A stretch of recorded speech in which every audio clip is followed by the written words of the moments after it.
ఏ party ఒత్తిడి చేసినా నేను ఏ పార్టీలో మారేది లేదు. హైకమాండ్ నుంచి వస్తానే, నాకు కాదు, నాకు డైరెక్ట్ ఎవరు చేస్తలేరు. నా ఫ్రెండ్స్ వాళ్ళతో వీళ్ళతో మాట్లాడుతున్నారు.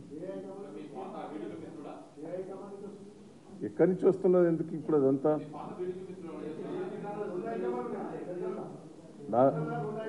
ఇదిగా అవన్నీ డీటెయిల్స్ వద్దు. నేను ఏ పార్టీ మారేది లేదు. పెట్టుకోండి. నేను రాజశేఖర రెడ్డి పీరియడ్లో నాకు ఎంత ఒత్తిడి వచ్చింది మీకు తెలుసు చాలామంది. నేను ఎంపీ గెలిచినప్పుడు నాకు క్రాస్ ఓటింగ్ కాడ మీరు అందరు ఢిల్లీలో కూడా నాకు ఎంత ఒత్తిడి వచ్చింది, ఎంత ఏమి ఇస్తావు, మంత్రి ఇస్తా, ఇంకిది ఇస్తా. మారలేదు.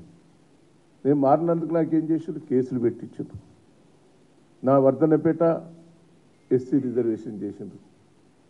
నేను ఎంపీగా నిలబడకుండా కూడా అది కూడా కొద్దిగా రిజర్వేషన్ చేసింది. ఎక్కడ నిలబడు, మళ్ళీ పాలకుర్తికి పోయి 3 సార్లు గెలిచిన. నేను ఒకటి నా మీద కేసెస్ అప్పుడు ఎన్ని పెట్టిండ్రో మీకు తెలుసు. ప్రతిపక్షంగా నేను ఎదుర్కొన్నాన్ని, పోరాటాలు చేసిన, జైలుకు పోయినా. తెలంగాణ మూమెంట్లో కూడా మీరే చూశారు. నేను టీడీపీలో ఉండి కూడా తెలంగాణ కోసం పోరాటం చేసింది మీరంతా కూడా ప్రెస్ మీడియా వాళ్ళే సాక్ష్యం. ప్రణీతరావు మా ఊళ్ళో బంధువు, వాళ్ళ నాయనమ్మో అమ్మమ్మో వాళ్ళ అమ్మమ్మ ఊరటది. ఆయన ఊరు వేరు. ఆయన మాకు తెలియడం కూడా తెలియదు. వాస్తవంగా నాకు పరిచయం కూడా లేదు ఆయన. ఆయన ఏం చేసిండనేది వాళ్ళ ఎంక్వైరీలో తెలుస్తుంది. ఇప్పుడు మాకైతే అందులో ఏ పొజిషన్లో ఎన్నో సంబంధం కూడా లేదు. ఆయన